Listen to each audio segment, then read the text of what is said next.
ਪੰਜਾਬ ਮੇਲ USA TV ਦੇਖ ਰਹੇ ਸਾਰੇ ਦਰਸ਼ਕਾਂ ਦਾ ਸਵਾਗਤ। ਮੈਂ ਹਾਂ ਗੁਰਜਤਿੰਦਰ ਸਿੰਘ ਰੰਧਾਵਾ ਤੇ ਇੱਕ ਵਿਸ਼ੇਸ਼ ਪ੍ਰੋਗਰਾਮ ਲੈ ਕੇ ਤੁਹਾਡੇ ਸਾਹਮਣੇ ਹਾਜ਼ਰ ਹੋਇਆ।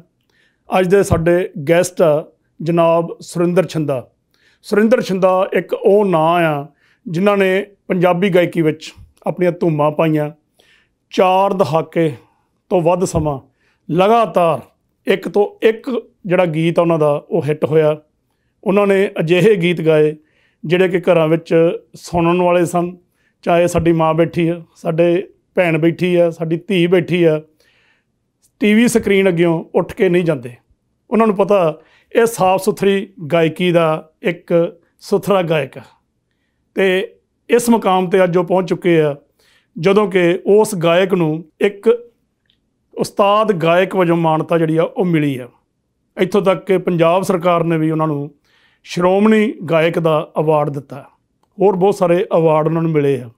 ਉਹਨਾਂ ਦੇ ਬਹੁਤ ਸਾਰੇ ਸ਼ਾਗਿਰਦ ਆ ਅੱਜ ਵੱਖ-ਵੱਖ ਸ਼ਹਿਰਾਂ ਵਿੱਚ, ਵੱਖ-ਵੱਖ ਦੇਸ਼ਾਂ ਵਿੱਚ ਜਿਹੜੇ ਰੋਟੀ ਬਸਰ ਕਰ ਰਹੇ ਆ ਗਾਇਕੀ ਰਾਹੀਂ। ਉਹਨਾਂ ਨੇ ਗਾਇਕੀ ਜਿਹੜੀ ਆ ਉਹ ਜਨਾਬ ਸੁਰਿੰਦਰ ਛਿੰਦਾ ਹੋਰਾਂ ਤੋਂ ਸਿੱਖੀ ਆ। ਅੱਜ ਅਸੀਂ ਜਿਹੜੇ ਇਸ ਪ੍ਰੋਗਰਾਮ ਵਿੱਚ ਗੱਲਾਂ ਬਾਤਾਂ ਕਰਾਂਗੇ ਉਹ ਸਿਰਫ ਅਜਿਹੀਆਂ ਗੱਲਾਂ ਕਰਾਂਗੇ ਜਿਹੜੀਆਂ ਕਿ ਅੱਜ ਤੱਕ ਸ਼ਾਇਦ ਤੁਸੀਂ ਸੁਣੀਆਂ ਨਹੀਂ ਹੋਣਗੀਆਂ। ਜਨਾਬ ਸੁਰਿੰਦਰ ਛਿੰਦਾ ਦੇ ਜਿੰਨੇ ਸ਼ਾਗਿਰਦ ਆ ਅਸੀਂ ਕੋਸ਼ਿਸ਼ ਕਰਾਂਗੇ ਵੀ ਉਹ ਵੱਧ ਤੋਂ ਵੱਧ ਜਿਹੜੇ ਸ਼ਾਗਿਰਦ ਆ ਹੁੰਦੇ ਤੇ ਸੈਂਕੜਿਆਂ ਦੇ ਹਿਸਾਬ ਨਾਲ ਸਾਰੇ ਅਸੀਂ ਕਵਰ ਨਹੀਂ ਕਰ ਸਕਦੇ। ਫਿਰ ਵੀ ਜਿੰਨੇ ਵੀ ਸ਼ਾਗਿਰਦ ਉਹਨਾਂ ਦੇ ਜ਼ਿਹਨ 'ਚ ਹੋਣਗੇ ਉਹਦੇ ਬਾਰੇ ਅਸੀਂ ਅੱਜ ਡਿਸਕਸ ਕਰਾਂਗੇ। ਸਭ ਤੋਂ ਪਹਿਲਾਂ ਆਓ ਸਵਾਗਤ ਕਰਦੇ ਹਾਂ ਜਨਾਬ ਸੁਰਿੰਦਰ ਛਿੰਦਾ ਜੀ ਦਾ। ਤੁਹਾਡਾ ਸਵਾਗਤ ਹੈ ਜੀ। ਸਤਿ ਸ਼੍ਰੀ ਅਕਾਲ ਜੀ। ਗੁਰਜਤਿੰਦਰ ਰੰਧਾਵਾ ਸਾਹਿਬ, ਪੰਜਾਬ ਮੇਲ USA TV ਦੇਖਣ ਵਾਲੇ ਸਾਰੇ ਹਜ਼ਰਾਤ ਨੂੰ, ਪਿਆਰੇ ਪਿਆਰੇ ਸਰੋਤਿਆਂ ਨੂੰ ਸੁਰਿੰਦਰ ਛਿੰਦਾ ਵੱਲੋਂ ਆਦਾਬ, ਸਤਿ ਸ਼੍ਰੀ ਅਕਾਲ। ਵਾਹ ਜੀ ਵਾਹ। ਛਿੰਦਾ ਸਾਹਿਬ, ਤੁਸੀਂ ਮੈਂ ਜਿਵੇਂ ਕਿ ਦੱਸ ਕੇ ਹਟਿਆ ਕਿ 4 ਦਹਾਕਿਆਂ ਤੋਂ ਵੱਧ ਸਮਾਂ ਹੋ ਗਿਆ ਤੁਹਾਨੂੰ ਪੰਜਾਬੀ ਗਾਇਕੀ ਦੇ ਖੇਤਰ ਵਿੱਚ। ਤੁਸੀਂ ਉਸ ਜ਼ਮਾਨੇ 'ਚ ਗਾਇਕੀ ਸ਼ੁਰੂ ਕੀਤੀ ਸੀ ਜਦੋਂ ਕਿਤੇ ਟਾਵੇਂ ਟਾਵੇਂ ਸਿੰਗਰ ਹੁੰਦੇ ਸੀ। ਪਹਿਲਾਂ ਤਾਂ ਆਪਾਂ ਇਸ ਤੋਂ ਪਹਿਲਾਂ ਕਿ ਜਿਹੜੇ ਤੁਹਾਡੇ ਅਗਲੇ ਸ਼ਾਗਿਰਦ ਜਿਹੜੇ ਜਦੋਂ ਬਣੇ ਸੀ, ਉਸ ਤੋਂ ਪਹਿਲਾਂ ਮੈਂ ਇਹ ਚਾਹਾਂਗਾ ਕਿ ਤੁਹਾਡੇ ਉਸਤਾਦ ਕੌਣ ਸੀ, ਉਹਨਾਂ ਬਾਰੇ ਥੋੜ੍ਹਾ ਜਿਹਾ ਚਾਨਣਾ ਪਾਓ। ਸਹੀ ਗੱਲ ਹੈ ਵੀ ਜਿਨ੍ਹਾਂ ਦੇ ਉਸਤਾਦ ਵੱਡੇ ਹੁੰਦੇ ਨੇ ਉਹ ਖੁਦ ਵੀ ਵੱਡੀਆਂ ਤਰੱਕੀਆਂ ਵੱਲ ਨੂੰ ਜਾਂਦੇ ਨੇ। ਮੇਰੇ ਉਸਤਾਦ ਜਨਾਬ Jaswant Singh ji ਭੰਵਰਾ, national music college ਚੌਂਕ ਘੰਟਾ ਘਰ ਲੁਧਿਆਣਾ ਵਿੱਚ, ਜਿਨ੍ਹਾਂ ਨੇ ਕੋਈ 3 ਦਹਾਕੇ ਉਹ ਕਾਲਜ ਚਲਾਇਆ ਔਰ ਹਜ਼ਾਰਾਂ ਹੀ ਸਟੂਡੈਂਟਸ ਉਹਨਾਂ ਨੇ ਇਸ ਖੇਤਰ 'ਚ ਲਿਆਂਦੇ। ਸੋ ਮੈਨੂੰ ਮਾਣ ਹੈ। ਬੇਸ਼ੱਕ ਅੱਜ ਦੁਨੀਆ 'ਤੇ ਨਹੀਂ ਹਨ, ਪਰ ਉਹਨਾਂ ਦੀ ਕਲਾ ਦੇ ਝੰਡੇ ਅੱਜ ਵੀ ਚਾਰੇ ਪਾਸੇ ਝੁੱਲ ਰਹੇ ਨੇ। ਸੋ ਮੈਂ ਉਹਨਾਂ ਨੂੰ ਕੋਟ-ਕੋਟ ਪ੍ਰਣਾਮ ਕਰਦਾ ਹਾਂ। ਤੁਸੀਂ ਉਹਨਾਂ ਦੀ ਸ਼ਾਗਿਰਦੀ ਕਦੋਂ ਗ੍ਰਹਿਣ ਕੀਤੀ ਸੀ, ਕਦੋਂ ਸ਼ੁਰੂ ਕੀਤੀ ਸੀ? ਮੈਂ ਜੀ ਤਕਰੀਬਨ 1975-76 ਦੇ ਵਿੱਚ ਜੀ ਮੈਂ ਉਹਨਾਂ ਨੂੰ ਆਪਣੇ ਉਸਤਾਦ ਧਾਰਿਆ ਸੀ। ਅੱਛਾ ਅੱਛਾ। ਉਸਤਾਦ ਧਾਰਨ ਦੀ ਵੀ ਇੱਕ ਪਰੰਪਰਾ ਹੁੰਦੀ ਹੈ ਜੀ। ਬਿਲਕੁਲ।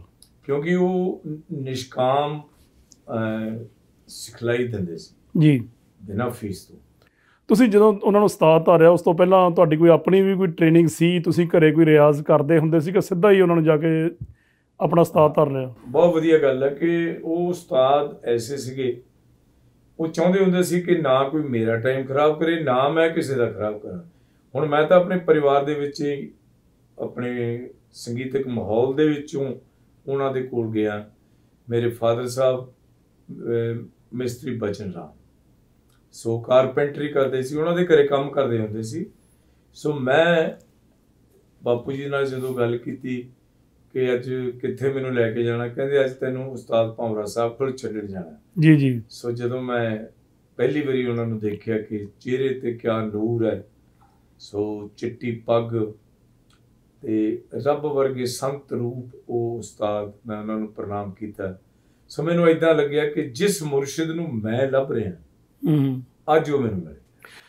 ਜਦੋਂ ਉਸਤਾਦ ਧਾਰ ਲਿਆ, ਕਈ ਵਾਰੀ ਹੁੰਦਾ ਜੀ ਇੱਕ ਅੰਦਰੋਂ ਦਿਲੋਂ ਉਸਤਾਦ ਧਾਰ ਲੈਂਦੇ ਆ, ਪਰ ਉਹ ਟ੍ਰੇਨਿੰਗ ਨਹੀਂ ਲੈਂਦੇ ਸ਼ਾਗਿਰਦ ਜਿਹੜੇ ਆ। ਅਤੇ ਪਰ ਤੁਸੀਂ ਉੱਥੇ ਬਕਾਇਦਾ ਤੌਰ 'ਤੇ ਜਾ ਕੇ ਟ੍ਰੇਨਿੰਗ ਲੈਂਦੇ ਰਹੇ ਕਿ ਸਿਰਫ ਆਪਣਾ ਦਸਤਾਰ ਉਹਨਾਂ ਨੂੰ ਦੇ ਦਿੱਤੀ ਅਤੇ ਜਾਂ ਜੋ ਵੀ ਸ਼ਗਨ ਹੁੰਦਾ ਉਹ ਦੇ ਕੇ ਅਤੇ ਬਸ ਆਪਾਂ ਆਪਣੀ ਗਾਇਕੀ ਵੱਲ ਨੂੰ ਹੋ ਗਏ ਸੀ? ਇਹ ਵੀ ਮੈਂ ਅੱਜ ਸਰੋਤਿਆਂ ਨੂੰ, ਕਿਉਂਕਿ ਸਾਡੀ ਇੰਟਰਵਿਊ ਨੂੰ ਜਿੱਥੇ ਸਾਡੇ ਆਮ ਲਿਸਨਰਸ ਨੇ ਸੁਣਨਾ, ਉੱਥੇ ਜੋ ਮਿਊਜ਼ਿਕ ਮਾਈਂਡਡ ਨੇ, ਜੋ ਕਲਾਕਾਰ ਫਨਕਾਰ ਲੋਕ ਨੇ, ਉਹ ਵੀ ਸੁਣਨਗੇ। ਇਹ ਬਕਾਇਦਾ ਪਰੰਪਰਾ ਹੁੰਦੀ ਹੈ ਜੀ ਜੀ।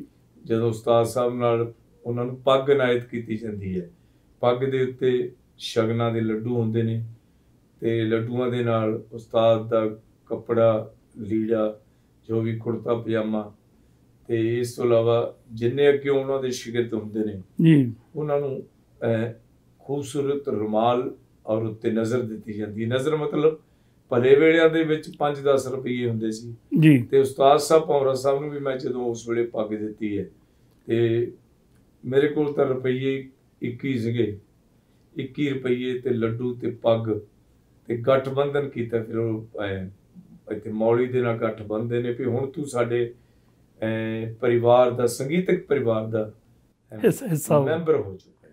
ਜਦੋਂ ਪੁਰਾਣੇ ਉਸਤਾਦ ਇੱਕ ਸ਼ਾਗਿਰਦ ਧਾਰਨ ਕਰਦੇ ਸੀ ਕਿਸੇ ਨੂੰ, ਜਿਵੇਂ ਤੁਹਾਨੂੰ ਉਹਨਾਂ ਨੇ ਸ਼ਾਗਿਰਦ ਬਣਾ ਲਿਆ, ਕੀ ਕੋਈ ਪਹਿਲਾਂ ਟੈਸਟ ਲੈਂਦੇ ਸੀ ਕਿ ਸਿੱਧਾ ਹੀ ਚਲੋ ਆ ਗਏ ਵੀ ਸਿਖਾ ਦਾਂਗੇ? ਹਾਂ, ਜਿਹੜੇ ਸਹੀ ਉਸਤਾਦ ਹੁੰਦੇ ਉਹ ਪਹਿਲਾਂ ਬਾਕਾਇਦਾ ਸੁਣਦੇ ਆ ਜੀ। ਜਿਵੇਂ ਮੈਂ ਪਹਿਲਾਂ ਦੱਸਿਆ, ਉਹਨਾਂ ਨੇ ਮੈਨੂੰ ਵੀ ਸੁਣਿਆ ਸੀ। ਸੁਣਨ ਤੋਂ ਬਾਅਦ ਉਹਨਾਂ ਨੇ ਮੇਰੇ ਫਾਦਰ ਸਾਹਿਬ ਨੂੰ ਕਿਹਾ ਕਿ ਮਿਸਤਰੀ ਜੀ ਇਹ ਮੁੰਡਾ ਮੈਨੂੰ ਦੇ ਦਿਓ। ਅੱਛਾ। ਇਹ ਅੱਜ ਤੋਂ ਬਾਅਦ ਮੇਰਾ ਬੱਚਾ ਹੈ। ਵਾਹ। ਸੋ ਸ਼ੁਕਰ ਹੈ ਮਾਲਕ ਦਾ ਕਿ ਉਹਨਾਂ ਨੂੰ ਮੇਰੇ ਚੋਂ ਕੋਈ ਗੱਲ ਨਜ਼ਰ ਆਈ ਵੀ ਇਹਨੂੰ ਹੋਰ ਤਰਾਸ਼ ਕੇ ਅੱਛਾ ਬਣਾਇਆ ਜਾ ਸਕਦਾ ਜੀ। ਸੋ ਏਦਾਂ ਉਸਤਾਦੀ ਸ਼ਾਗਿਰਦੀ ਹੋਈ ਤੇ ਮੈਨੂੰ ਮੇਰਾ ਮੁਰਸ਼ਿਦ ਮਿਲ ਗਿਆ। ਵਾਹ ਵਾਹ। ਬਾਬਾ ਬੁੱਲੇ ਸ਼ਾਹ ਨੇ ਵੀ ਔਰ ਹੋਰ ਫਕੀਰਾਂ ਨੇ ਵੀ ਲਿਖਿਆ ਕਿ ਬੈਠਾ ਹੋਵੇਂ ਜੇ ਸ਼ਾਹ ਅਨਾਇਤ ਅੱਗੇ, ਬੁੱਲਾ ਕਰਕੇ ਹਾਰ ਸ਼ਿੰਗਾਰ ਨੱਚੇ ਜੀ। ਪੱਥਰ ਪਿਘਲ ਕੇ ਕਿਉਂ ਨਾ ਹੋਣ ਪਾਣੀ, ਜੇਕਰ ਸਾਹਮਣੇ ਯਾਰ ਦੇ ਯਾਰ ਨੱਚੇ। ਵਾਹ ਵਾਹ। ਉਂਝ ਨੱਚਦੀ ਤੇ ਕੁੱਲ ਦੁਨੀਆ ਏ, ਉਹ ਹੈ ਨਾਚ ਕਾਹਦਾ ਜੋ ਬੇਤਾਲ ਨੱਚੇ। ਬੁੱਲਾ ਇੱਕ ਅੱਗੇ ਲੋਕੋ ਨੱਚਿਆ ਸੀ, ਅੱਗੇ ਬੁੱਲੇ ਦੇ ਕਈ ਹਜ਼ਾਰ ਨੱਚੇ। ਵਾਹ ਵਾਹ। ਦੇਖੋ ਤੁਸੀਂ, ਤੁਹਾਨੂੰ ਉਹਨਾਂ ਨੇ ਸ਼ਾਗਿਰਦ ਐਕਸੈਪਟ ਕਰ ਲਿਆ, ਤੁਸੀਂ ਉਹਨਾਂ ਕੋਲ ਜਾਣ ਲੱਗ ਪਏ ਤੇ ਉਹਨਾਂ ਕੋਲ ਟ੍ਰੇਨਿੰਗ ਲੈਣ ਲੱਗ ਪਏ ਬਕਾਇਦਾ ਤੌਰ ਤੇ।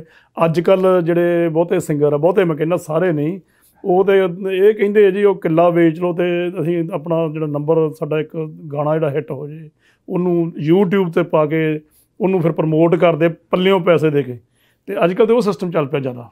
ਐਕਚੁਅਲੀ ਉਹ ਲੋਕ ਵੀ ਚਲੋ ਅੱਜ ਵਕਤ ਆ ਗਿਆ ਜੀ, ਤੇ ਪੈਸੇ ਦੇ ਨਾਲ ਤੁਸੀਂ ਇੱਕ ਟਰੈਕ ਦੇ ਉੱਤੇ ਆਉਂਦੇ ਹੋ, ਲੇਕਿਨ ਜਿਹੜੇ ਅਸਲੀ ਗਾਇਕ ਜਿੰਨੇ ਵੀ ਪਹਿਲਾਂ ਵੀ ਬਣੇ ਨੇ ਜੀ, ਬੜੇ ਗੁਲਾਮ ਅਲੀ ਸਾਹਿਬ ਤੋਂ ਲੈ ਕੇ ਵਾਹ, ਛੋਟੇ ਗੁਲਾਮ ਅਲੀ ਗਜ਼ਲ ਗਾਇਕ ਜਨਾਬ ਮਰਹੂਮ ਸ਼ੌਕਤ ਅਲੀ ਸਾਹਿਬ, ਸਾਡੇ ਇੱਧਰਲੇ ਪੰਜਾਬ ਦੇ ਯਮਲਾ ਜੱਟ ਜੀ, ਵਾਹ, ਮੇਰੇ ਉਸਤਾਦ ਸਾਹਿਬ ਭੌਰਾ ਸਾਹਿਬ ਵੀ, ਔਰ ਸਰਦੂਲ ਸਿਕੰਦਰ ਜੀ ਦੇ ਵੀ ਉਸਤਾਦ ਜੀ। ਇਹ ਲੋਕ ਬਾਕਾਇਦਾ ਉਸਤਾਦਾਂ ਤੋਂ ਇਹਨਾਂ ਨੇ ਸਿਖਲਾਈ ਲਈ ਹੈ ਬਕਾਇਦਾ, ਕਿਉਂਕਿ ਜੋ ਸਿੱਖਿਆ ਹੈ ਕਿ ਬਾਜ ਮੁਰਸ਼ਿਦਾਂ ਰਾਹ ਨਹੀਂ ਲੱਭ ਹੁੰਦੇ, ਦੁੱਧਾਂ ਬਾਜ ਨਾ ਰਿੱਝਦੀ ਖੀਰ ਮੀਆਂ। ਸੋ ਉਹ ਕਾੜ ਕੇ ਜਿਵੇਂ ਦੁੱਧ ਕੱਢਦਾ ਏਦਾਂ ਸਿਖਲਾਈ ਦੇ ਕੇ ਐਸੀ ਚਾਸ਼ਨੀ ਤਿਆਰ ਕਰਦੇ ਸੀ ਕਿ ਫਿਰ ਜਦੋਂ ਸ਼ਾਗਿਰਦ ਗਾਉਂਦਾ ਸੀ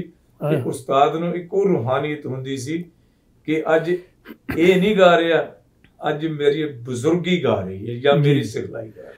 ਤੁਹਾਡੀ ਗੱਲ ਨਾਲ ਮੈਂ ਗੱਲ ਇੱਕ ਹੋਰ ਕਰਨੀ ਚਾਹੁੰਦਾ ਕਿ ਜਿਵੇਂ ਪਹਿਲਾਂ ਮੈਂ ਦੱਸਿਆ ਕਿ ਜਿਹੜੇ ਅੱਜ ਕੱਲ੍ਹ ਦੇ ਗਾਇਕ ਆ, ਬਹੁਤੇ ਗਾਇਕ, ਉਹ ਆਪਣਾ ਇੱਕ ਗਾਣਾ ਰਿਕਾਰਡ ਕਰਦੇ ਆ, YouTube ਤੇ ਪਾ ਦਿੰਦੇ ਆ, ਪੱਲਿਓਂ ਪੈਸੇ ਦੇ ਕੇ ਉਹਨੂੰ ਪ੍ਰਮੋਟ ਕਰਦੇ ਆ, ਪਰ ਪਤਾ ਨਹੀਂ ਲੱਗਦਾ ਵੀ ਦੂਜਾ ਗੀਤ ਵੀ ਉਹਨਾਂ ਦਾ ਕਦੇ ਮਾਰਕੀਟ 'ਚ ਆਉਣਾ ਵੀ ਆ ਕਿ ਨਹੀਂ ਆਈ। ਈਵਨ ਇਸ ਤਰ੍ਹਾਂ ਵੀ ਹੁੰਦਾ ਵੀ ਇਹ ਵੀ ਭੁੱਲ ਜਾਂਦੇ ਲੋਕ, ਉਹ ਜਿਵੇਂ ਨਾ ਝੱਗ ਨਹੀਂ ਹੁੰਦੀ ਜੀ, ਜਿਵੇਂ ਝੱਗ ਉੱਠਦੀ ਆ ਤੇ ਝੱਗ ਬਹਿ ਜਾਂਦੀ ਆ, ਉਹਨਾਂ ਦਾ ਕੰਮ ਤਾਂ ਇੰਨਾ ਕੀ ਹੁੰਦਾ। ਤੁਸੀਂ 40 ਸਾਲ ਦੇ ਕਰੀਬ ਪਹਿਲਾਂ ਆਪਣੀ ਸ਼ਾਗਿਰਦੀ ਜਿਹੜੀ ਉਹਨਾਂ ਦੇ ਅੰਡਰ ਕੀਤੀ ਸੀ ਉਸਤਾਦ ਜਸਵੰਤ ਭੰਵਰਾ ਜੀ ਦੇ, ਤੇ 4 ਦਹਾਕਿਆਂ ਤੋਂ ਬਾਅਦ ਵੀ ਤੁਸੀਂ ਅੱਜ ਜਿਹੜੇ ਆ ਵੀ ਉਹਦਾ ਇੱਕ ਨਤੀਜਾ ਸੀ ਵੀ ਤੁਸੀਂ ਉਦੋਂ ਸਿਖਲਾਈ ਲਈ ਸੀ, ਤੇ ਅੱਜ 4 ਦਹਾਕਿਆਂ ਤੋਂ ਬਾਅਦ ਵੀ ਤੁਸੀਂ ਜਿਹੜਾ ਵਰਲਡ 'ਚ ਜਿਹੜਾ ਤੁਹਾਨੂੰ ਜਿਵੇਂ ਕਿਹਾ ਜਾਂਦਾ ਵੀ ਇੱਕ ਐਵਰਗ੍ਰੀਨ ਸਿੰਗਰ ਆ, ਅੱਜ ਇੰਨੀ ਉਮਰ ਦੇ ਹੋ ਕੇ ਵੀ ਤੁਸੀਂ, ਲੋਕ ਕਹਿੰਦੇ ਵੀ ਹਾਲੇ ਵੀ ਯਾਰ ਸਾਨੂੰ ਤਾਂ ਛੰਦਾ ਉਹੀ ਦਿਖਦਾ ਜੋ ਜਿਉਣਾ ਮੋੜ 'ਚ ਦੇਖਿਆ ਸੀ। 4.5 ਦਹਾਕੇ ਤੋਂ ਵੀ ਹੋ ਗਏ ਜੀ ਜਨਾਬ ਰੰਧਾਵਾ ਸਾਹਿਬ ਜੀ। ਇਹ ਮੇਰੀ ਜਾਂ ਮਿਹਨਤ ਹੈ ਜਾਂ ਮੈਨੂੰ ਅਸੀਸਾਂ ਨੇ ਜੀ ਜਿਹੜੇ ਬੰਦੇ ਆਪਣੇ ਵੱਡਿਆਂ ਦਾ ਆਦਰ ਸਤਿਕਾਰ ਕਰਦੇ ਨੇ, ਮਾਂ-ਬਾਪ ਦਾ ਸਤਿਕਾਰ ਕਰਦੇ ਨੇ, ਉਸਤਾਦਾਂ ਦਾ ਸਤਿਕਾਰ ਕਰਦੇ ਨੇ, ਉਹਨਾਂ ਨੂੰ ਕਦੇ ਢਾਹ ਨਹੀਂ ਲੱਗਦੀ। ਬਿਲਕੁਲ, ਕੋਈ ਸ਼ੱਕ ਨਹੀਂ। ਸੋ ਇੱਕ ਲੰਮਾ ਪੀਰੀਅਡ ਮੈਂ ਇਹ ਜੋ ਗਾ ਰਿਹਾ, ਇਹ ਸਭ ਸਰੋਤਿਆਂ ਦੀ ਬਰਕਤ ਹੈ ਜੀ। ਮੈਂ ਕੋਟ ਪ੍ਰਣਾਮ ਕਰਦਾ ਜਿਹੜੇ ਅੱਜ ਵੀ ਮੈਨੂੰ ਉਨਾ ਹੀ ਪਿਆਰ ਕਰਦੇ ਨੇ। ਪਰ ਛਿੰਦਾ ਜੀ, ਮੈਂ ਜਿਵੇਂ ਪਹਿਲਾਂ ਕਹਿ ਕੇ ਹਟਿਆ ਨਾ ਵੀ ਸਰੋਤੇ ਵੀ ਤਾਂ ਹੀ ਸੁਣਦੇ, ਕੋਈ ਅੱਗੇ ਸੁਣਾਉਣ ਵਾਲਾ ਕੋਈ ਚੰਗਾ ਹੋਊਗਾ, ਉਹਨੂੰ ਸੁਰ ਤਾਲ ਦਾ ਗਿਆਨ ਹੋਊਗਾ, ਉਹਨੂੰ ਪਤਾ ਗਾਇਕੀ ਕੀ ਆ। ਐਵੇਂ ਤੇ ਇੱਕ ਉਹ ਗੱਲ ਵੀ ਬਣੀ ਹੋਈ ਹੈ ਨਾ, ਇੱਕ ਸਿੰਗਰ ਕੋਈ ਲੱਗਾ ਸੀ ਸਟੇਜ ਤੇ, ਭਾਊ ਇੱਕ ਡਾਂਗ ਲੈ ਕੇ ਉਤਰਿਆ ਫਿਰ ਸਟੇਜ ਤੋਂ, ਕਦੇ ਇੱਧਰ ਆਇਆ ਨੂੰ ਇੱਧਰੋਂ ਆਇਆ ਨੂੰ, ਤੇ ਇੱਕ ਉਹ ਸਿੰਗਰ ਵਿਚਾਰਾ ਰੁਕ ਗਿਆ, ਭਾਈ ਸਾਹਿਬ ਮੇਰੇ ਕੋਲ ਕੋਈ ਗਲਤ ਹੋ ਗਈ, ਮੈਂ ਗਲਤ ਗਾ ਰਿਹਾ, ਹਾਲਾਂਕਿ ਗਲਤ ਗਾ ਰਿਹਾ ਸੀ, ਪਰ ਉਹ ਜਿਹੜਾ ਡਾਂਗ ਵਾਲਾ ਭਾਈ ਸੀ ਨਾ ਜੀ, ਉਹਨੇ ਉਹਨੂੰ ਕਿਹਾ ਵੀ ਤੂੰ ਲੱਗਾ ਰਹੋ, ਮੈਂ ਤੁਹਾਨੂੰ ਲੱਭਦਾ ਜਿਹੜਾ ਤੈਨੂੰ ਲੈ ਕੇ ਆਇਆ।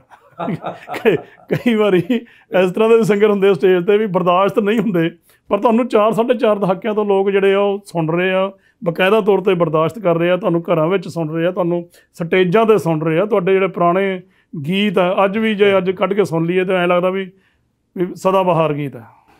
ਸੋ ਇਹਨਾਂ ਸਾਰੀਆਂ ਗੱਲਾਂ ਦਾ ਤਾਂ ਇੱਕੋ ਹੀ ਆ ਕਿ ਜੇ ਤੁਸੀਂ ਆਪਣੇ ਸਰੋਤਿਆਂ ਨੂੰ ਸਮਝ ਕੇ, ਉਹਨਾਂ ਦੀ ਨਬਜ਼ ਸਮਝ ਕੇ ਜੀ ਤੇ ਜੇ ਜਿੱਦਾਂ ਇੱਕ ਭੁੱਖ ਲੱਗੇ ਹੋ, ਇਹਦਾ ਦਿਲ ਤਾਂ ਕਰਦਾ ਵੀ ਮੈਂ ਦਾਲ ਦੇ ਨਾਲ ਰੋਟੀ ਖਾਣੀ ਹੈ, ਜਾਂ ਕੋਈ ਆਲੂ ਗੋਭੀ ਨਾ ਖਾਣੀ ਹੈ, ਜਾਂ ਭੜਥੇ ਨਾ ਖਾਣੀ ਹੈ ਜੀ ਤੇ ਉਹ ਫਿਰ ਜੇ ਆਪਾਂ ਉਹਦੇ ਮੂਹਰੇ ਰੱਖ ਦਈਏ ਵੀ ਤੂੰ ਆ ਕੱਦੂ ਪਨੀਰ ਖਾ ਲਾ ਤੇ ਜਾਂ ਤੂੰ ਆ ਖਾ ਲਾ ਭਾਈ ਚੌਲ ਛੋਲੇ ਖਾ ਲਾ, ਤੇ ਉਹਦਾ ਦਿਲ ਤਾਂ ਕਿਸੇ ਹੋਰ ਚੀਜ਼ ਨੂੰ ਕਰਦਾ। ਜੀ ਇਹ ਉਹੀ ਗੱਲ ਹੈ ਜਿਵੇਂ ਸੁਰਿੰਦਰ ਛਿੰਦਾ ਹੈ, ਚਾਹੇ ਮੈਂ ਕਿਸੇ ਦੀ ਕਿਉਂ ਗੱਲ ਕਰਾਂ। ਸੋ ਉਹ ਲੋਕਾਂ ਨੂੰ ਸਮਝ ਕੇ, ਆਪਣੇ ਆਡੀਅנס ਨੂੰ ਸਮਝ ਕੇ ਗਾਉਂਦੇ ਨੇ, ਤੇ ਫਿਰ ਉਹ ਇੱਕ ਤਾਰ ਜੁੜੀ ਹੈ। ਜੀ ਇਸ ਤਰ੍ਹਾਂ ਬਹੁਤ ਆਰਟਿਸਟ ਨੇ, ਮੈਂ ਉਹਨਾਂ ਬਾਰੇ ਵੀ ਉਹਨਾਂ ਨੂੰ ਸਲੂਟ ਕਰਦਾ ਜੀ ਕਿ ਜਿਹੜੇ ਕਿ ਜਿਵੇਂ ਆਪਣੇ ਹੰਸਰਾਜ ਜੀ ਹੰਸ ਬਹੁਤ ਸਿਖਲਾਈ ਲਈ ਹੈ ਉਹਨਾਂ ਨੇ, ਇੱਕ ਉਸਤਾਦ ਤੋਂ ਨੇ, ਕਈਆਂ ਤੋਂ, ਤੇ ਦੂਸਰੇ ਪਾਸੇ ਨਾਇਕ ਤੇ ਗਾਇਕ ਗੁਰਦਾਸ ਮਾਨ ਸਾਹਿਬ। ਜੀ ਕੀ ਬਾਤ ਹੈ। ਸੋ ਸਰਦੂਲ ਸਿਕੰਦਰ ਸਾਹਿਬ, ਇਹ ਵੀ ਬਹੁਤ ਨੰਬਰ 1।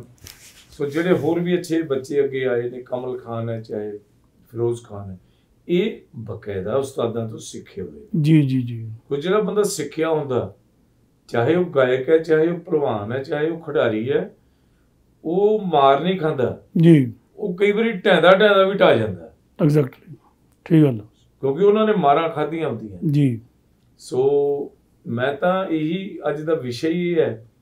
ਸੋ ਕਈ ਵਾਰੀ ਆਸਾ ਹੁੰਦਾ, ਇੰਟਰਵਿਊ ਸੁਣਦੇ ਆ ਸਾਡੇ ਜੋ ਨਵੇਂ ਫਨਕਾਰ ਹੁੰਦੇ ਆ, ਉਹਨਾਂ ਨੂੰ ਮੈਂ ਮਾੜਾ ਨਹੀਂ ਕਹਿੰਦਾ, ਉਹ ਕਹਿੰਦੇ ਅਸੀਂ ਤਾਂ ਕਿਸੇ ਨੂੰ ਸਿੱਖੇ ਨਹੀਂ, ਕਿਸੇ ਨੂੰ ਲੋੜ ਹੀ ਨਹੀਂ ਸਿੱਖੀ, ਸਾਨੂੰ ਇਹ ਤਾਂ ਜਮਾਂਦਰੂ ਗਾਇਕ ਆ ਕਿ ਅਸੀਂ ਤਾਂ YouTube ਦੇ ਉੱਤੋਂ ਇੰਨਾ ਸਿੱਖ ਕੇ ਬਣ ਗਏ ਆ। ਸੋ ਉਹ ਠੀਕ ਹੈ, YouTube ਤਾਂ ਜਾਂ Google, ਝੱਗ ਵਾਲੀ ਗੱਲ ਹੋ ਗਈ, ਝੱਗ ਵਾਲੀ ਗੱਲ, ਜੋ ਮਰਜ਼ੀ ਤੁਸੀਂ ਦੁਨੀਆ ਦੀ ਹਰ ਗੱਲ ਉੱਤੋਂ ਕੱਢ ਸਕਦੇ ਹੋ, ਪਰ ਕਿੱਥੇ ਸਾਹਮਣੇ ਬੈਠ ਕੇ ਉਸਤਾਦ ਨੇ ਤੁਹਾਨੂੰ ਸਿਖਾਉਣਾ, ਚੰਡਿਆ ਹੋਵੇ ਉਹ ਗੱਲ, ਉਹ ਜਿਵੇਂ ਖੁਰਪੇ ਨੂੰ ਜਿਵੇਂ ਚੰਡ ਦਿੰਦੇ ਆ, ਦਾਤੀ ਦੇ ਦੰਦੇ ਕੱਢ ਦਿੰਦੇ ਆ, ਫਿਰ ਉਹ ਚੀਜ਼ਾਂ ਮਰਦੀਆਂ। ਛਿੰਦਾ ਸਾਹਿਬ, ਜਦੋਂ ਤੁਸੀਂ ਸ਼ਾਗਿਰਦੀ ਕਰਦੇ ਸੀ ਜਸਵੰਤ ਭੰਵਰਾ ਹੋਰਾਂ ਦੀ, ਹੈ ਸੀਕਰਟ ਜੀ ਗੱਲ ਆ ਥੋੜੀ ਜੀ, ਤੁਹਾਨੂੰ ਵੀ ਕਦੇ ਉਹਨਾਂ ਨੇ ਚੰਡਿਆ ਸੀ, ਕੋਈ ਗਲਤੀ ਹੋ ਜਾਂਦੀ ਸੀ ਕਦੇ ਤੁਹਾਡੇ ਕੋਲੋਂ? ਉਹਨਾਂ ਦੀ ਸਿਖਲਾਈ ਬਹੁਤ ਸਖਤ ਸੀਗੀ ਜੀ। ਆਪ ਏਦਾਂ ਜਿੱਦਾਂ ਆਪਾਂ ਸਟੂਡੀਓ 'ਚ ਬੈਠੇ ਆ, ਆਪ ਅੰਦਰ ਬਹਿ ਜਾਂਦੇ ਹੁੰਦੇ ਸੀ ਹਾਰਮੋਨੀਅਮ ਲੈ ਕੇ, ਜੋ ਉਹਨਾਂ ਨੇ ਦਿਨੇ ਲੈਸਨ ਸਿਖਾਇਆ ਆ, ਕੋਈ ਰਾਗ ਸਿਖਾਇਆ ਹੈਗਾ, ਚਾਹੇ ਕੋਈ ਗਜ਼ਲ ਸਿਖਾਈ ਹੈ, ਚਾਹੇ ਸੂਫੀ ਰੰਗ, ਤੇ ਉਹ ਫਿਰ ਰਾਤ ਨੂੰ ਕਈ ਵਾਰੀ ਜਦੋਂ ਉਹਨਾਂ ਦਾ ਸ਼ਾਮ ਦਾ ਟਾਈਮ ਮੂਡ ਦਾ ਹੁੰਦਾ ਸੀ, ਸ਼ਾਮ ਦਾ ਮੂਡ ਬਣਾਉਂਦੇ ਹੁੰਦੇ ਸੀ ਜੀ, ਉਹ ਫਿਰ ਆਪ ਬਾਜਾ ਲੈ ਕੇ ਬਹਿ ਕੇ ਸ਼ਾਗਿਰਦ ਨੂੰ ਕਹਿਣਾ ਬਾਹਰ ਖੜ, ਅੱਛਾ, ਠੰਡ ਦੇ ਵਿੱਚ ਖੜਾ ਕਰ ਦਿੰਦੇ ਸੀ ਕਿ ਜਿੰਨੀ ਦੇਰ ਠੀਕ ਨਹੀਂ ਹੁੰਦਾ ਤੂੰ ਅੰਦਰ ਨਹੀਂ ਆ ਸਕਦਾ ਜੀ, ਜਦ ਠੀਕ ਆਏਗਾ ਉਦੋਂ ਆਏਗਾ ਜੀ, ਉਨੀ ਦੇਰ ਚਾਹੇ ਰਾਤ ਦੇ 1 ਵਜਣ 2 ਵਜਣ 3 ਵਜਣ, ਚਾਹੇ ਤੜਕਾ ਹੋਵੇ, ਵਾਹ, ਉਹ ਛੱਡਦੇ ਨਹੀਂ ਸੀ ਹੁੰਦੇ, ਵਾਹ, ਐਨ ਉਹਦੇ ਦਿਮਾਗ 'ਚੋਂ ਗੱਲ ਪਾ ਦੇਣੀ ਵੀ ਆਹ ਗੱਲ ਏਦਾਂ ਨਹੀਂ ਤਾਂ ਏਦਾਂ। ਸੋ ਮੈਨੂੰ ਮਾਣ ਹੈ, ਮੇਰੇ ਮੁਰਸ਼ਿਦ ਉਸਤਾਦ ਹੀ ਐਡੇ ਵੱਡੇ ਹੋਏ ਆ, ਉਹਨਾਂ ਨੇ ਇਕੱਲਾ ਗਾਣੇ ਨਹੀਂ ਸਿਖਾਇਆ, ਮਾਈਕ ਤੇ ਖੜਨਾ ਵੀ ਸਿਖਾਇਆ। ਇੱਕਦਮ ਚਾਰੇ ਪਾਸੇ ਦੇਖ ਕੇ ਪਬਲਿਕ ਕੀ ਡਿਮਾਂਡ ਕਰ ਰਹੀ ਹੈ, ਸੋਚ ਰਹੀ ਹੈ ਜੀ, ਉਹਨੂੰ ਪਿਕ ਕਰਨਾ। ਉਸ ਤੋਂ ਇਲਾਵਾ ਤੁਸੀਂ ਪਹਿਲਾਂ ਕਿਹੜੀ ਗੱਲ ਕਰਨੀ ਹੈ ਜਿਹਦੇ ਨਾਲ ਤੁਹਾਡਾ ਅਸਰ ਬਣਦਾ। ਤੇ ਜੇ ਕੋਈ ਦੂਸਰਾ ਫਨਕਾਰ ਵੀ ਆਉਂਦਾ ਸੀ, ਉਸਤਾਦ ਸਾਹਿਬ ਦੱਸਦੇ ਸੀ, ਉਹਨੂੰ ਡੀਮੋਰਲਾਈਜ਼ ਨਹੀਂ ਕਰਨਾ। ਜੀ ਉਹ ਕਹਿੰਦੇ ਸੀ ਉਹਦੀ ਤਾਰੀਫ ਹੀ ਇੰਨੀ ਕਰੋ ਜੀ, ਉਹਦੀ ਇੰਨੀ ਤਾਰੀਫ ਕਰੋ ਲੋਕ ਕਹਿਣ ਯਾਰ ਹੋਰ ਨਾ ਕਰ, ਸਾਨੂੰ ਪਤਾ ਇਹਦੇ ਬਾਰੇ। ਜੀ ਯਾਨੀ ਇਹ ਤਰੀਕੇ ਹੁੰਦੇ ਨੇ, ਇਹ ਤੌਰ ਤਰੀਕੇ ਹੁੰਦੇ ਨੇ ਪਲਟਵਾਰ ਕਰਨਾ ਕਿਸੇ ਨੂੰ। ਇਹ ਗਾਇਕੀ ਚ ਏਦਾਂ ਹੀ ਹੈ ਜੀ। ਸੋ ਜਿਵੇਂ ਵਿਵਨ ਰਿਚਰਡ ਸੀ, ਕ੍ਰਿਕਟ ਦੇ ਬੜੇ ਮੰਨੇ ਹੋਏ ਵੈਸਟ ਇੰਡੀਜ਼ ਦੇ ਪਲੇਅਰ ਸੀ। ਉਹਦੀ ਮੈਨੂੰ ਇੱਕ ਗੱਲ ਬੜੀ ਚੰਗੀ ਲੱਗੀ ਤੇ ਕਹਿੰਦਾ, ਇੰਟਰਵਿਊ ਲੈਣ ਵਾਲਾ ਕਹਿੰਦਾ, ਤੁਸੀਂ ਜਦੋਂ ਮੈਦਾਨ ਚ ਉਤਰਦੇ ਹੋ ਕਈ ਵਾਰੀ ਸਾਹਮਣੀ ਟੀਮ ਦੇ ਰੰਗ ਫਿੱਕੇ ਪੈ ਜਾਂਦੇ ਆ ਜੀ।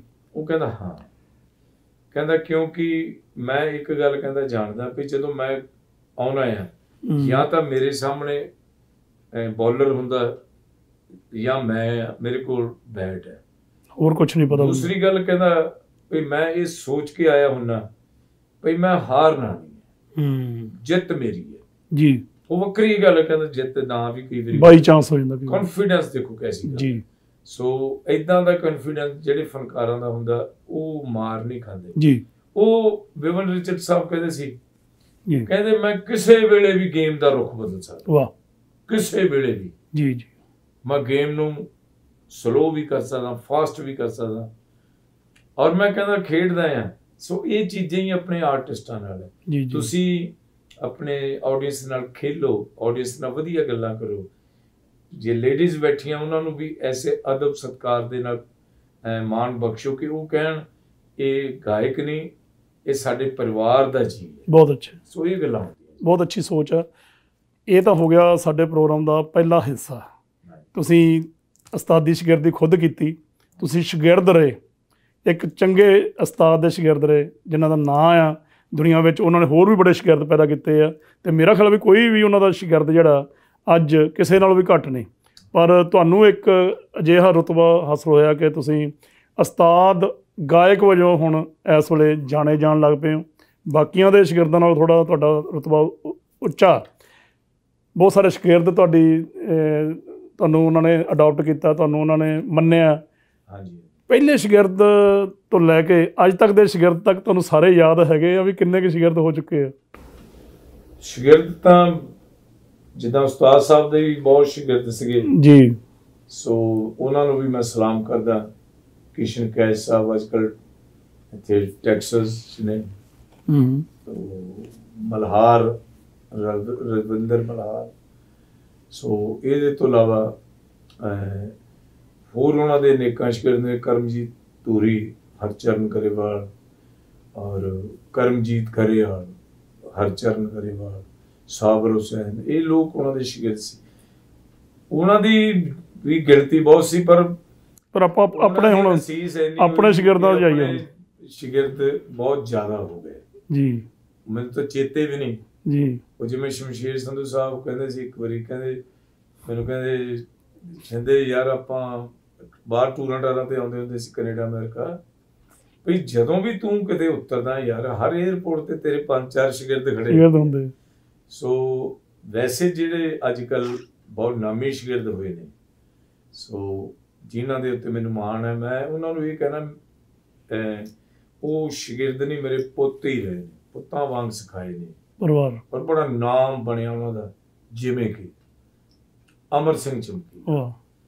ਤੇ ਅਮਰ ਸਿੰਘ ਚਮਕੀਲੇ ਨੇ ਦੁਗਾਣਾ ਗਾਇਕੀ 'ਚ ਜੋ ਪੈੜਾਂ ਪਾਤੀਆਂ, ਜੋ ਕੁਝ ਕਰਤਾ, ਸੋ ਅੱਜ ਵੀ ਉਹਦੇ ਲਿਸਨਰਸ ਉਨੇ ਹੀ ਨੇ, ਘਟੇ ਨਹੀਂ ਬਲਕਿ ਵਧੇ ਹੋਣਗੇ, ਕਿਉਂਕਿ ਐਸਾ ਉਹਨੇ ਦੁਗਾਣਾ ਗਾਤਾ।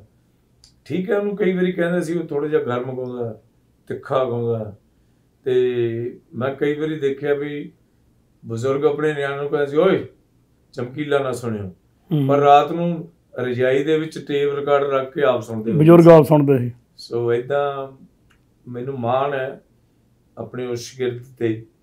ਤੇਰੀ ਤਾਂ ਸਿਫਤ ਉਸਤਾਦ ਕਰਦਾ, ਜਿਉਣੇ ਮੌੜ ਵਾਲਾ ਛਿੰਦਾ ਯਾਦ ਕਰਦਾ, ਰੋਟੀਆਂ ਦੇ ਕਈਆਂ ਦੇ ਵਸੀਲੇ ਬਣ ਗਏ, ਧੱਕੇ ਨਾਲ ਕਈ ਚਮਕੀਲੇ ਬਣ ਗਏ। ਵਾਹ। ਸੋ ਫਿਰ ਇਸ ਤੋਂ ਬਾਅਦ ਇੱਕ ਹੋਰ ਬੜੇ ਕਾਰੋਬਾਰੀ ਔਰ ਬਿਜ਼ਨਸਮੈਨ ਜੱਸਲ ਪਰਿਵਾਰ ਦੇ ਵਿੱਚੋਂ, ਲੁਧਿਆਣੇ ਦੀ ਵੱਡੀ ਫੈਮਿਲੀ ਹੈ ਜੀ ਜੀ, ਨਰਿੰਦਰ ਜੱਸਲ ਹੋਰੀ, ਉਹ ਵੀ ਮੇਰੇ ਸ਼ਾਗਿਰਦ ਬਣੇ, ਉਹਨਾਂ ਨੇ ਵੀ ਸਿੱਖਿਆ।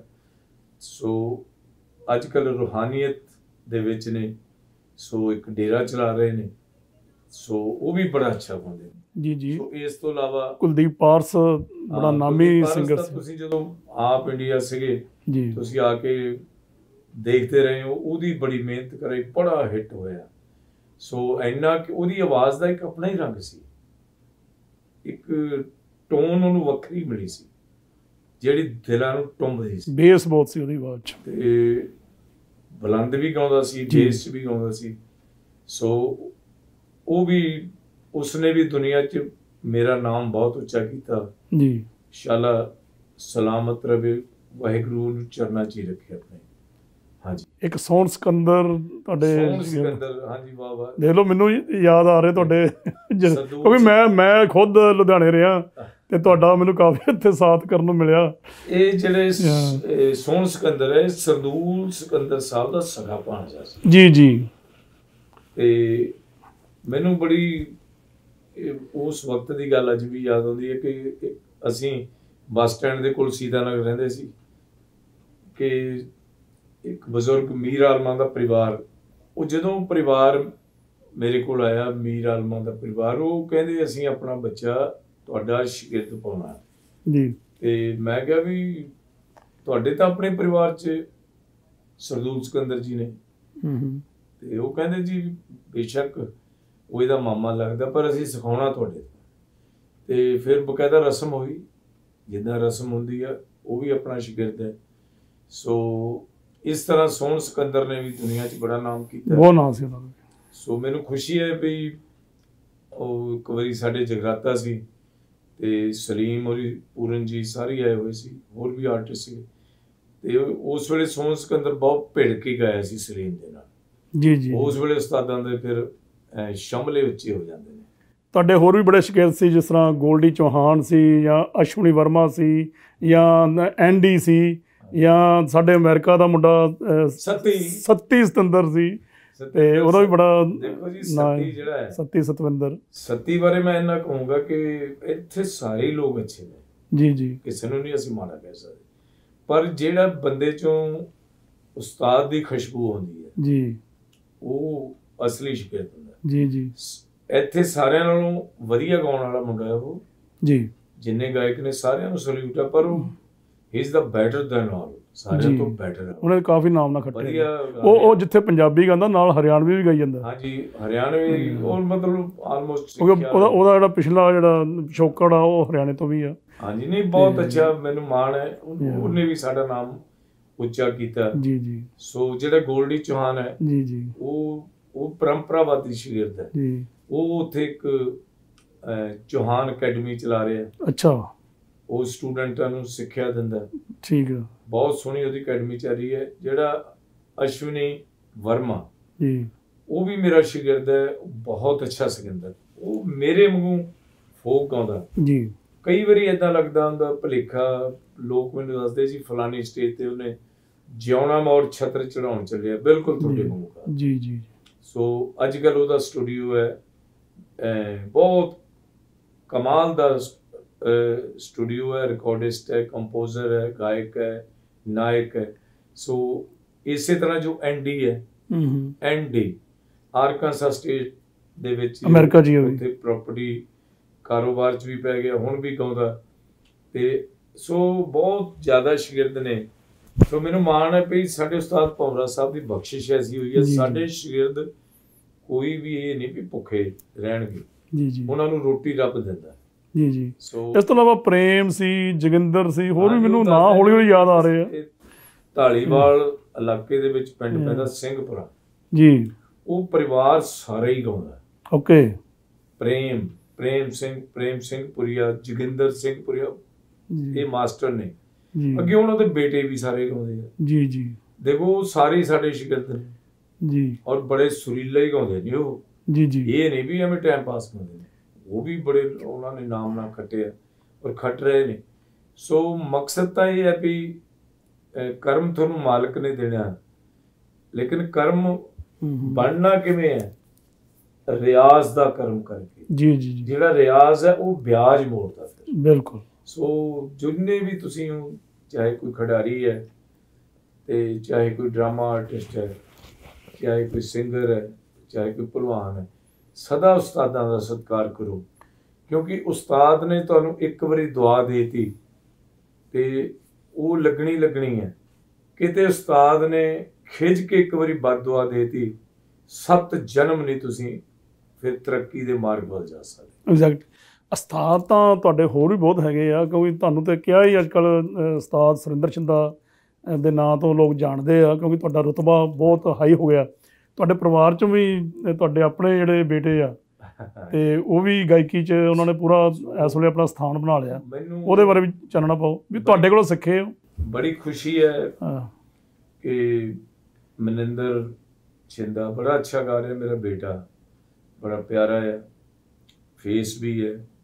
ਸੋ ਛੋਟੇ ਹੁੰਦੇ ਨੇ 1-2 ਫਿਲਮਾਂ 'ਚ ਵੀ ਕੀਤਾ, ਪਰ ਇਹਨਾਂ ਕੰਟਰੀਆਂ 'ਚ ਆ ਕੇ ਤੁਹਾਨੂੰ ਪਤਾ ਰੋਟੀ ਰੋਜ਼ੀ ਲਈ ਬੰਦਾ ਕਈ ਵਾਰੀ ਕਈ ਕੁਛ ਭੁੱਲ ਜਾਂਦਾ।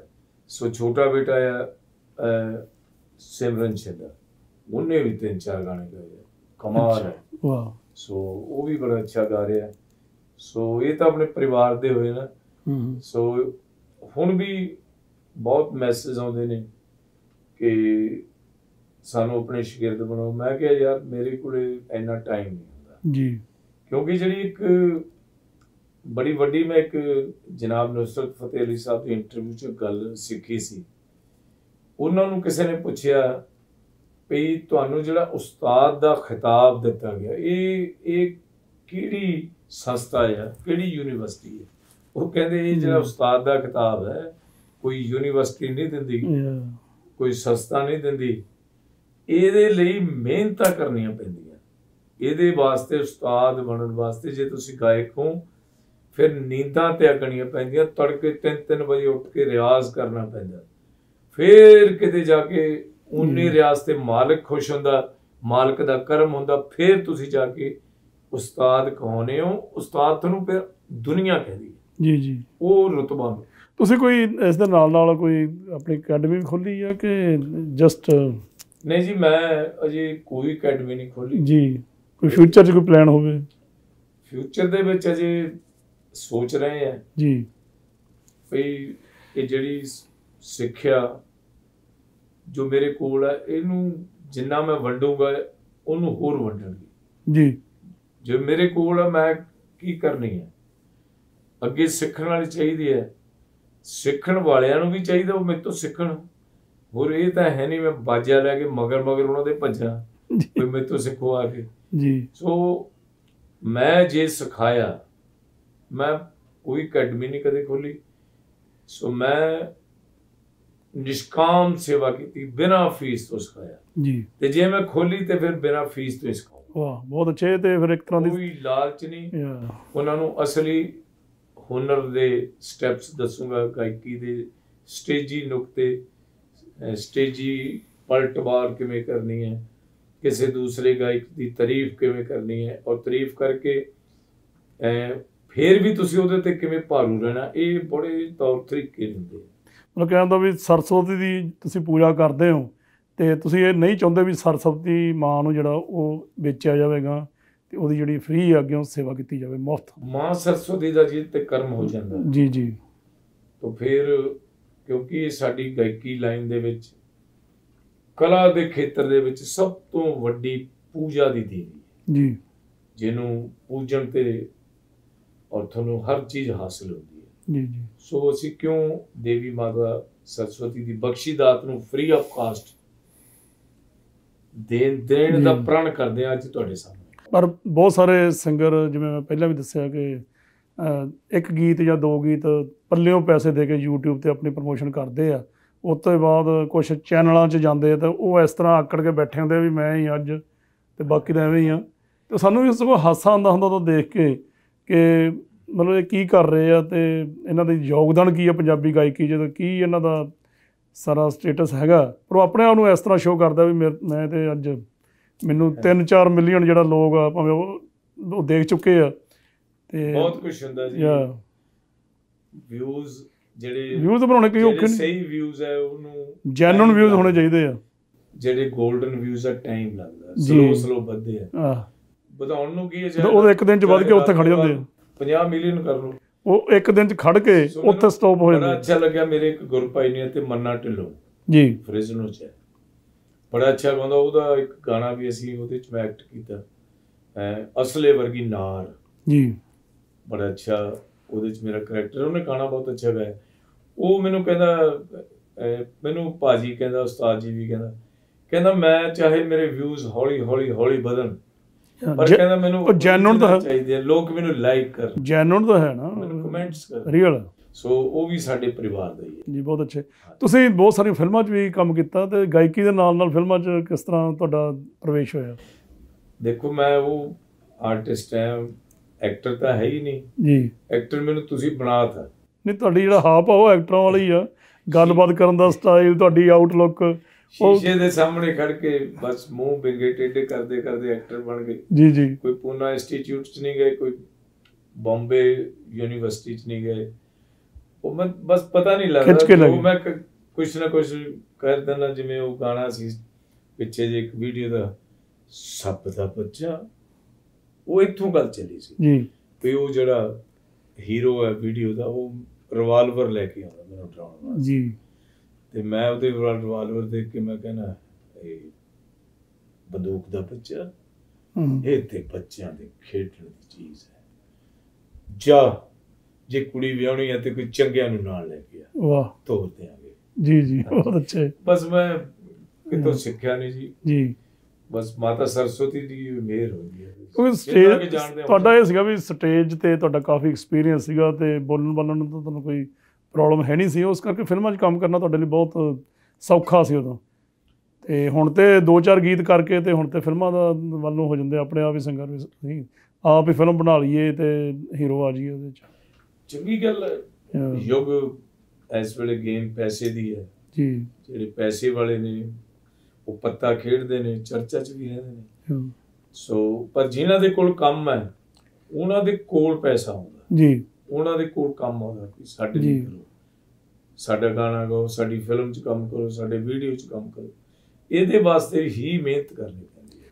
ਛਿੰਦਾ ਸਾਹਿਬ, ਤੁਸੀਂ, ਮੈਂ ਨੋਟ ਕਰਦਾ ਤੁਹਾਡੇ ਗੀਤਾਂ 'ਚ, ਗਾਇਕੀ 'ਚ ਬਹੁਤੇ ਜਿਹੜੇ ਗੀਤ ਆ ਉਹ ਜਾਂ ਤੇ ਟਰੱਕਾਂ ਵਾਲਿਆਂ ਦੇ ਹੁੰਦੇ ਆ ਤੇ ਜਾਂ ਜੱਟਾਂ ਨਾਲ ਸੰਬੰਧਿਤ ਹੁੰਦੇ ਆ। ਕੀ ਰੀਜ਼ਨ ਕੀ ਇਹਦਾ? ਗੱਲ ਹੈ ਵੀ ਜਿੱਥੋਂ ਤੁਹਾਨੂੰ ਰੋਟੀ ਮਿਲਦੀ ਹੈ, ਸਭ ਤੋਂ ਪਹਿਲਾਂ ਤਾਂ ਰੱਬ ਦਾ ਸ਼ੁਕਰਾਨਾ। ਜੇ ਉੱਚਾ ਦਰ ਬਾਬੇ ਨਾਨਕ ਦਾ ਗਾਇਆ ਤੇ ਧੰਨ ਗੁਰੂ ਨਾਨਕ ਸਾਹਿਬ ਨੇ ਕਿਰਪਾ ਕੀਤੀ।